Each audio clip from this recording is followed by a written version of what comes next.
यानंतर आजच्या या शिबिराचे मुख्य आकर्षक तुकाराम पाटील यांचे स्वागत आपल्या नगरपालिकेचे माजी प्रतिनिधी डॉक्टर प्रशांत कोटे यांनी करावं. ज्यांच्या कर्तृत्वाचा पाढा आपण आता इतक्यात ऐकला, ज्यांचं कर्तृत्व हे जनसामान्यांसाठी आहे, असे जितू भाऊ ज्यांच्या वाढदिवसासाठी आपण इथे जमलोय आणि आरोग्य शिबिराचं आयोजन केलेलं आहे, त्यांना पहिले मी वाढदिवसाच्या शुभेच्छा देतो. असे व्यक्तिमत्व महाराष्ट्राला सर्वीकडे लाभो आणि रुग्णसेवा करत राहो ही अपेक्षा मी बाळगतो. आपल्या शहराचे जिल्ह्याचे नव्हे तर महाराष्ट्राचे कर्मयोद्धा आणि आरोग्य क्षेत्रात ज्यांचं भरीव काम आहे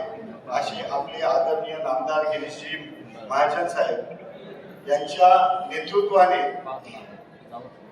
आजपर्यंत गोरगरीब, वंचित आणि अडचणीत असलेल्या रुग्णांना बहुमूल्य असं सहकार्य करून जीवनदान देण्याचं काम त्यांच्या हातून झालेलं आहे आणि तोच वसा पुढे नेण्याचं काम ही आपली बाकीची टीम करत आहे.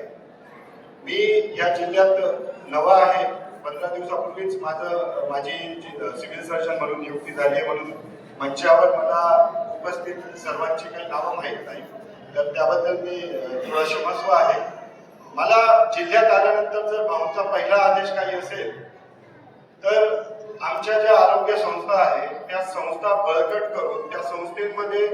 सर्व प्रकारचे उपकरणं, औषधं आणि डॉक्टर्स यांची जी निकड आहे ती भागवण्याच्या सूचना मला भाऊंनी केल्या आणि सांगितलं की माझ्या सर्वसामान्य रुग्णांपर्यंत सर्व सुविधा, उत्तम क्वालिटीच्या सुविधा कशा पोहोचतील याच्यासाठी तुम्ही प्रयत्न करा आणि सर्व सेवा ह्या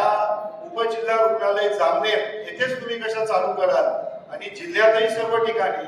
सर्व ग्रामीण रुग्णालय, जिल्हा रुग्णालय, उपजिल्हा रुग्णालय कसे सक्षम कराल याचं तुम्ही नियोजन करा. व त्यांचे सर्व सहकारी जामनेर पंचायत समितीचे टीएमओ राजेशजी सोनवणे,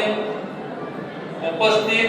सर्व सन्मान्य आमचे ज्येष्ठ बंधू आदरणीय शंकर भाऊ, बाबुरावांना, आमचे मार्गदर्शक आदरणीय श्रीराम नाना, खास करून